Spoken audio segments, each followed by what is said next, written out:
ஒரு சின்ன கதை சொல்றேன் கேட்டுக்கும். ஒரு காட்டிலே கருப்பெரும்புகளும் வெள்ளை எறும்புகளும் அதனதன் வாழ்க்கை முறையை பார்த்து கொண்டு இனிமையாக வாழ்ந்து கொண்டிருந்தது. அதாவது வேலையை பார்த்துட்டு எல்லாமே நிம்மதியா வாழ்ந்து கொண்டிருந்தார்கள். ஆனா அங்க வந்த ஒருத்தன் இந்த எறும்புகளிடமிருந்து அந்த நிலத்தை அபகரிக்க வேண்டும்.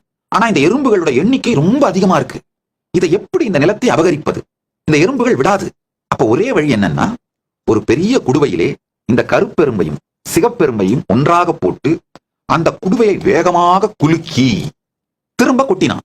இந்த மிகப்பெரிய குலுக்கல் இந்த எறும்புகளுக்குள்ளே ஒரு மிகப்பெரிய கேயாச குழப்பத்தை ஏற்படுத்தி, உண்மையில் என்னதான் நடக்கிறது அப்படின்னு அதுகளுக்கு தெரியாம தடுமாறிட்டு இருக்கும் பொழுது அந்த எறும்புகளுக்கு பாரு கட்டெரும்புகளுக்கு இந்த குழப்பத்திற்கெல்லாம் காரணம் சிகப்பெரும்புன்னு, சிகப்பெரும்புகளுக்கு இந்த குழப்பத்துக்கெல்லாம் காரணம் கட்டெரும்புன்னு சொல்லி அந்த இரண்டு எறும்புகளும் உண்மையை புரிந்து கொள்ளாமல், உண்மையை புரிந்து கொள்ளுகின்ற அளவிற்கு அவைகளுக்கு சூழலும் நிலையும் இடமும் நேரமும் இல்லாத காரணத்தினால் இந்த ரெண்டு எறும்புகளும் ஒண்ணு அடிச்சுக்கிட்டு இறந்து போனது.